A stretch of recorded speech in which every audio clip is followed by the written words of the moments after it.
तो जो अध्यात्म है, अगर किसी को फॉर एग्जांपल जो हमारी न्यू जनरेशन है, वो अगर इस रास्ते पे चलना चाहते हैं तो उनको क्या ध्यान मार्ग से ही जाना पड़ेगा या भक्ति मार्ग भी एक रास्ता हो सकता है जिसको वो अगर चूज करें तो कुछ ऊंचाइयां या फिर अपने मन को थोड़ा सा शांत कर सकते हैं? भक्ति मार्ग एक अच्छी शुरुआत हो सकती है, ओके। लेकिन भक्ति को योग से जोड़ना ही पड़ेगा। इसलिए हमारे यहाँ एक शब्द है भक्ति योग, ज्ञान योग, कर्म योग। योग तो है ही उसमें। योग के 8 चरण होते हैं, यम, नियम, आसन, प्राणायाम, प्रत्याहार, धारणा, ध्यान और समाधि। योग एक सिस्टमेटिक साइंस है। उसमें से 7th नंबर पे मेडिटेशन है। तो नई पीढ़ी यदि ईश्वर तक जाना चाहे, शांति प्राप्त करना चाहे, उसको भक्ति शुरुआत करेगा, पर उसको 7th स्टेप मेडिटेशन पे जाना ही पड़ेगा, वरना भक्ति कर्मकांड बन जाएगी।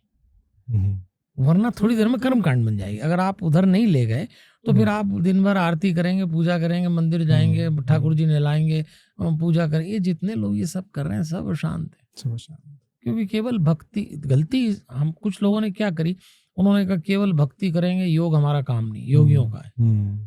तो भक्ति करने वाला अशांत पाया गया। योगियों ने क्या गलती करी, उन्होंने कहा हमारा काम योग करना है, मेडिटेशन करेंगे, ये मंदिर अंदिर हम नहीं जाते। दोनों अति पे उतर आए। भक्त ने अति करी योग छोड़ के, तो वो अशांत हो गया। योगियों ने अति करी, वो भ्रष्ट हो गए।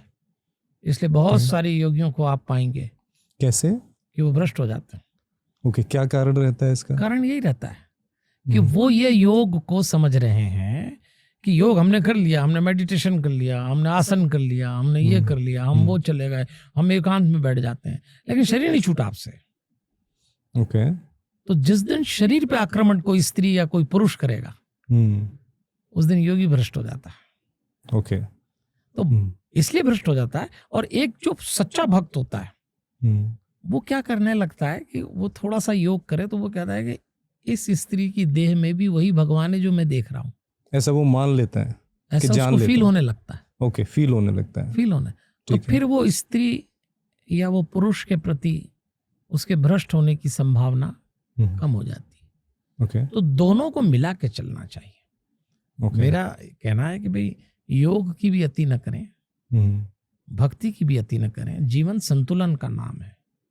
ये मनुष्य का जीवन बनाई, इसका गठन ही ईश्वर ने बड़ा गजब किया है। ये संतुलन से ही चलेगा। जिसने अति करी उसको कहीं ना कहीं से लॉन्ग टर्म में नुकसान होगा। ये आपने बहुत अच्छी बात कही है, क्योंकि मैं कई बार ये देखता हूँ, क्योंकि मैं इस जनरेशन को, जो पहले की जनरेशन और आज की, इनको बीच का हिस्सा हूँ मैं। तो कई लोग अपने आप को सनातनी बुलाते हैं। सनातन का मतलब है जो हमेशा के लिए स्थित प्रज्ञ हो गया। तो वो नॉनवेज भी खा रहे हैं, शराब भी पी रहे हैं, बट उन्होंने तिलक लगा लिया और पूजा कर रहे हैं, तो वो अपने आप को सनातनी बुलाते हैं। अब कोई व्यक्ति है जो बहुत ध्यान कर रहा है, अपना जितनी कोशिश कर सकता है इस मार्ग पे जाने की वो कोशिश कर रहा है, लेकिन ये काम नहीं कर रहा है कि वो सनातनी कहलाए।